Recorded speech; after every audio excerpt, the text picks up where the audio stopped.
Hello everyone, welcome to homeopathy Telugu. ఇవాళ మన remedy వచ్చేసి ఎలియం సెప. ఇవాళ ఈ ఎలియం సెప ఎందుకు చెప్పాలనుకుంటున్నా అంటే మన సీజన్ అలా ఉంది. ఇప్పుడు కామన్గా జలుబు, దగ్గు, పరిచయం అన్నీ వస్తున్నాయి కదా.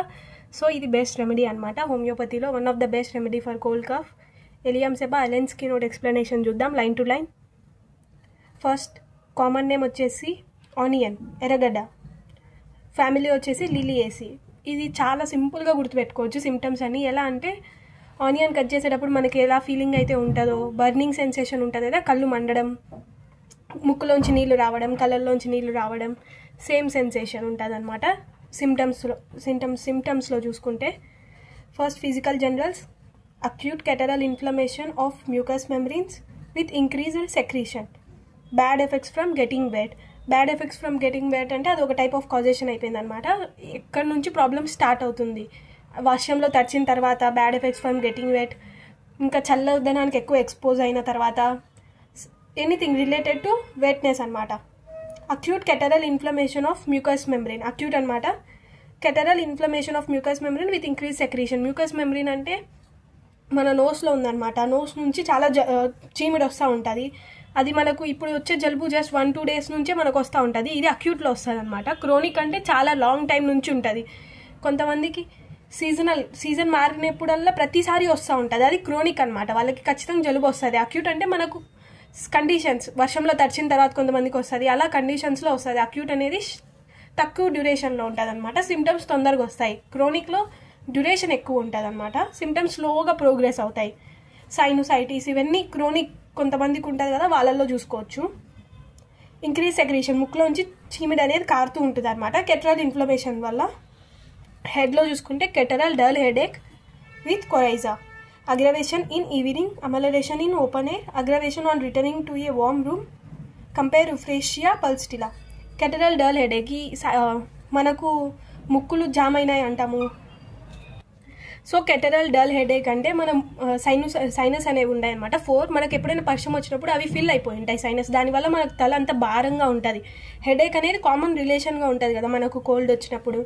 విత్ కొరైజా, అదే అగ్రవేషన్ వచ్చేసి ఈవినింగ్ టైంలో అగ్రవేషన్, చల్లదనంకి ఎక్స్పోజ్ అయినప్పుడు అగ్రవేషన్ ఎక్కువగా అవ్వడం. అమలరేషన్ ఇన్ ఓపెన్ ఎయిర్, బయట తిరిగితే ఓపెన్ ఎయిర్లో వాళ్ళకి ప్రాబ్లం అనేది రిలీఫ్గా ఫీల్ అవుతారు. మళ్ళీ అగ్రవేషన్ వస్తుంది అనమాట. వార్మ్ రూమ్, క్లోజ్, అన్ని రూమ్లో కిటికీలు అన్ని క్లోజ్ చేసిన రూమ్లోకి వెళ్తే మళ్ళీ ముక్కులు చీదడము, తుమ్ములు ఇవన్నీ ఎక్కువ స్టార్ట్ అవుతాయి అనమాట. ఇది అగ్రవేషన్. అమలరేషన్ అంటే రిలీఫ్, అంటే మంచిగా అనిపిస్తుంది అనమాట. బయట ఎయిర్, ఓపెన్ ఎయిర్కి తిరిగితే మంచిగా అనిపిస్తుంది. వార్మ్ రూమ్లో ఉంటే అగ్రవేషన్. సిమిలర్ పల్స్టిలాలో కూడా వార్మ్ రూమ్ అగ్రవేషన్. హెడేక్ సీజర్స్ during menses, returns when flow disappears, catarrhal dull headache. Headache relation with menses ఉన్నప్పుడు హెడేక్ రాదు, మెన్సెస్ స్టాప్ అయిన తర్వాత మళ్ళీ హెడేక్ వస్తుంది అనమాట. ఇది ఎంసీక్యూలో అడగచ్చు. కన్కామిటెంట్, హెడేక్కి మెన్సెస్కి రిలేషన్ లేదు కానీ ఇక్కడ వస్తుంది. Eyes burning, biting, smarting as from smoke, must rub them, watery and suffused, capillaries injected and excessive lacrimation. కళ్ళు మండుతాయి, చెప్పా కదా ఆనియన్ కట్ చేసేటప్పుడు కళ్ళలో ఎలా ఫీలింగ్ ఉంటుందో అలాంటివి సేమ్ సిమ్టమ్స్ వస్తాయన్నమాట. ప్రూవింగ్లో డాక్టర్ ఆఫ్ సిగ్నేచర్ యూస్ చేసుకొని ఈజీ గుర్తుపెట్టుకోవచ్చు remedy. Burning, biting, smarting as from smoke, must rub them. ఖచ్చితంగా కళ్ళని రుద్దితేనే వాళ్ళకి మంచిగా అనిపిస్తుంది. కొంతమంది కళ్ళని అదే పనిగా రుద్దుతూ ఉంటారు కదా.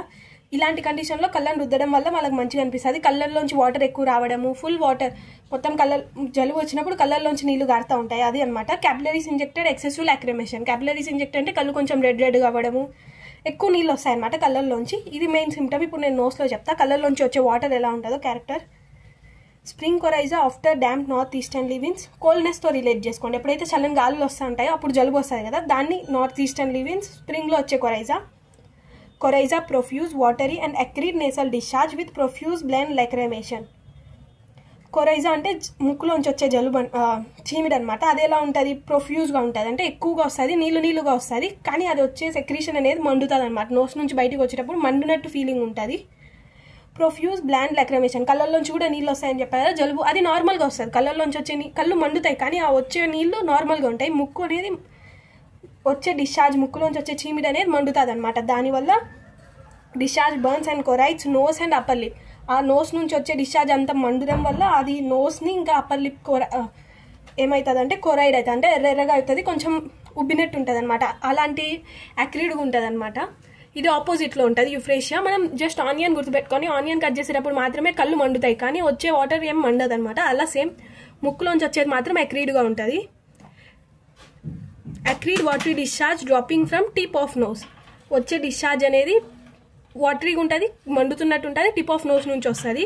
నెసల్ పాలిప్స్, ముక్కులో అనేవి పాలిప్స్ వస్తాయి అనమాట. పాలిప్స్ అంటే ఏం లేదు, అక్కడ ఉండే ఏరియాలో ఉండే చర్మమే కొంచెం ఉబ్బినట్టు, ద్రాక్ష ఉంటుంది కదా, అలా ఉబ్బినట్టు నోస్లో అబ్స్ట్రక్షన్ కాజ్ చేస్తుంది. అలా ఉంటే నోస్ నుంచి బ్రీతింగ్ తీసుకోవడం కష్టం అయిపోద్ది నేసల్ పాలిప్స్ ఉన్న వాళ్ళకి. Next GIT, colic from cold by getting feet wet, over eating from cucumbers, salads, haemorrhoidal of children, aggravation sitting, amelioration, moving about. GIT సిమ్టమ్స్లో కాలిక్ అంటే ఒక టైప్ ఆఫ్ పెయిన్ అనమాట. పెయిన్ ఎలా ఉంటుందంటే ఒక టైంలో వస్తుంది, చాలా ఎక్కువగా ఉంటుంది, మళ్ళీ తగ్గిపోతుంది, మళ్ళీ ఇంకో టైంలో వస్తుంది. అలా టైం అనేది కొంచెం బ్రేక్ ఇస్తే పెయిన్ వస్తూ ఉంటుంది అనమాట. పెరెక్సిజంలో వస్తుంది కాలిక్ అంటే.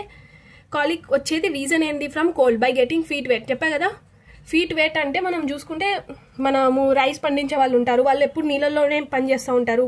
రైతులు ఉంటారు, ఎవరైతే వాటర్లో ఎక్కువగా ఉంటారో, ఫీట్ ఎప్పుడు వెట్ అవనికి ప్రోన్గా ఉంటారో వాళ్ళలో ఎక్కువ ఈ కంప్లైంట్ ఉంటుంది. కోల్డ్ నుంచి getting feet wet, over eating ఎక్కువ తినడం వల్ల, ఫ్రమ్ కుకుంబర్, సలాడ్, కొంతమందికి ఉంటుంది కదా సలాడ్ అగ్రవేషన్, అంటే సలాడ్ తిన్న తర్వాత వాళ్ళకి జిఐటి కడుపులో ఏదో ఒక రకంగా ఉండడం, కడుపు డిస్టర్బ్ అవ్వడం అలాంటివి అనమాట.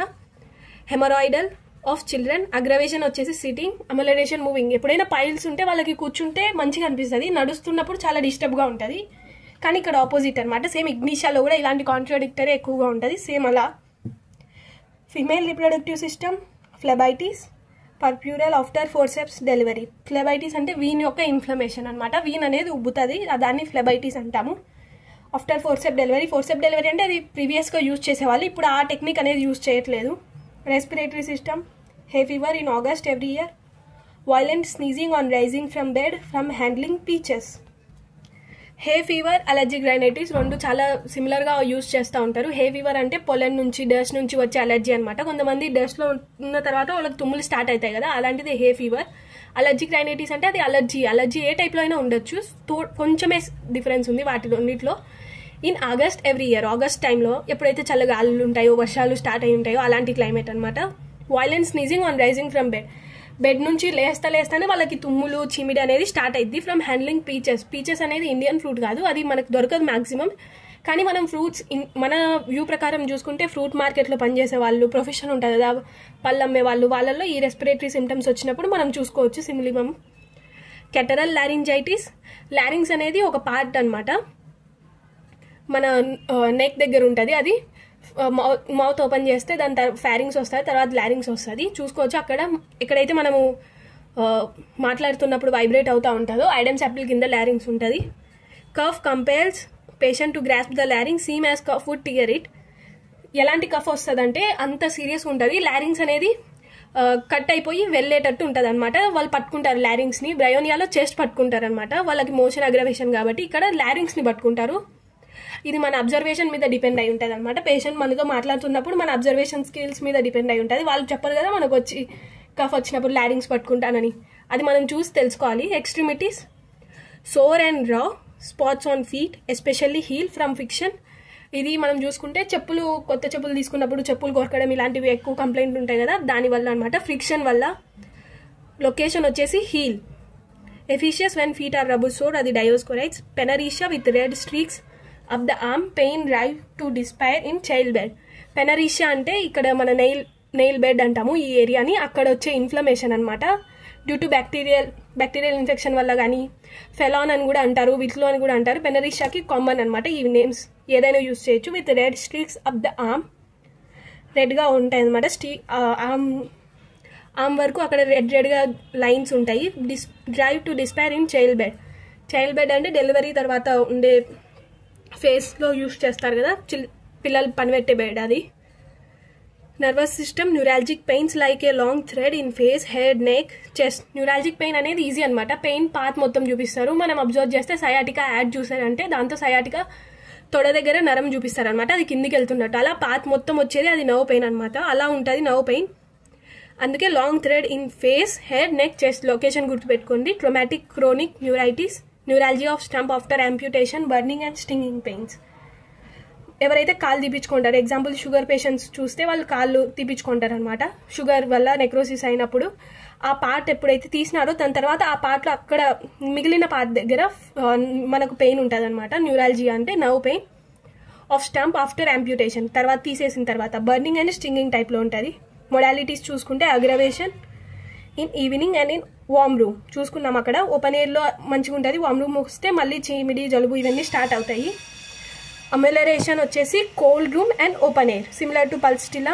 రిలేషన్లో చూసుకుంటే మెయిన్ ఏలియం సెపా ఎప్పుడు ఇవ్వాలంటే before calcarea and silica in case of polyps. Okay, thank you.